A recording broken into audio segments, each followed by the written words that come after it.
औज़ुबिल्लाहिमिनश्शैतानिर्रजीम बिस्मिल्लाहिर्रहमानिर्रहीम। जी नाज़रीन, मैं हकीम अल्ताफ़ एक बार फिर मैं आप लोगों के दरमियान मौजूद हूँ। दोस्तों, मौसम बहार की आमद है। बहुत ही खुशगवार मौसम का आगाज़ हो चुका है। मौसम बहार और उसकी बीमारियाँ और उसकी हिफाजती तदाबीर पे आज तफसीलन हम बात करेंगे।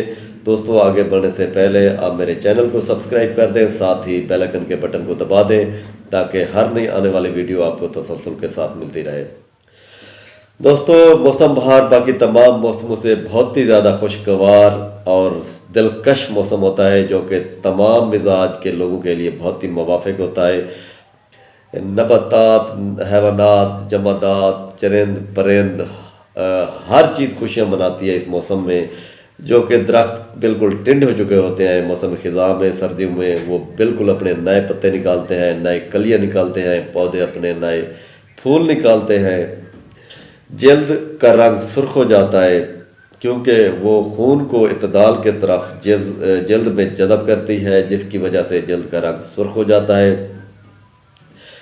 पौधे नए फूल निकालते हैं, नए कलियाँ निकालती हैं, दरख्त नए पत्ते निकालते हैं और हवा बहुत ताज़ा और खुशगवार होती है। इस मौसम में हर तरफ ताजगी सी महसूस होती है।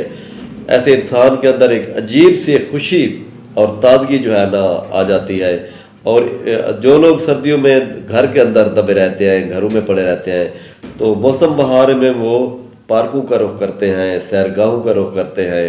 हर तरफ जो है ना चहल पहल सी होती है। एक किस्म का अजीब सा समा होता है, अजीब सी खुशी होती है, अजीब सी ताजगी होती है। तो दोस्तों, आगे जो है ना मैं ये बताऊंगा कि मौसम बहार ये कौन सी बीमारियां अपने साथ लाता है और इसकी क्या हिफाजती तदबीर होनी चाहिए। मौसम बहार में ख़ास तौर पे जब फूल निकलते हैं तो फूलों के अंदर पोलन होते हैं। पोलन जो होते हैं वो हवा में फैल जाते हैं, जो कि पोलन एलर्जी का बायस बनते हैं। ख़ास तौर पे बच्चों के अंदर ये बीमारी आम होती है, तो लिहाजा बच्चों की जो है ना उनकी हिफाजती तदबीर करें। ख़ास तौर पे अदरक का कहवा पिलाएं तो ये पोलन एलर्जी नहीं होगी। इसके अलावा खसरा, चीचक, खुन्नाक, सफरावी दस्त, हैज़ा, डायरिया यानी कि ये बीमारियां इस मौसम ये अपने साथ लाता है, तो इसकी हिफाजत के लिए भी हिफाजती तदाबीर अपनाना लाजमी होती हैं।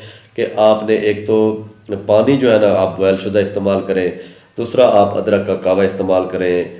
और इस मौसम में ख़ास तौर पे जो लोग सर्दियों में कम पानी पीते हैं, जिसकी वजह से शरीयानें बहुत तंग हो जाती हैं, खून गाढ़ा हो जाता है, तो उनको चाहिए कि इस मौसम में माल्टे का इस्तेमाल करें। माल्टा खून को पतला करता है क्योंकि माल्टे के अंदर सिट्रिक एसिड होता है। तो इस मौसम में आप लोग जो है ना इत्तदाल के साथ ग़िज़ा खाएं, ज़्यादा पेट भर के खाना नहीं खाना चाहिए क्योंकि डायरिया का ख़तरा हो सकता है। इस मौसम में मक्खियाँ आम हो जाती हैं, तो जो कि डायरिया फैलाने में अहम किरदार अदा करती हैं। लिहाजा बर्तनों को ढाँप के रखें, अपने किचन को साफ़ सुथरा रखें, अपने बर्तन साफ़ सुथरे रखें और ताज़ा सब्जियों का इस्तेमाल करें, ताज़ा ग़िज़ा का इस्तेमाल करें, तो इंशाअल्लाह ताला बिल्कुल आप सेहतमंद रहेंगे। दोस्तों, मेरे लिए दुआ कीजिएगा। इंशाअल्लाह आने वाली वीडियो में फिर मिलते हैं। वस्सलाम।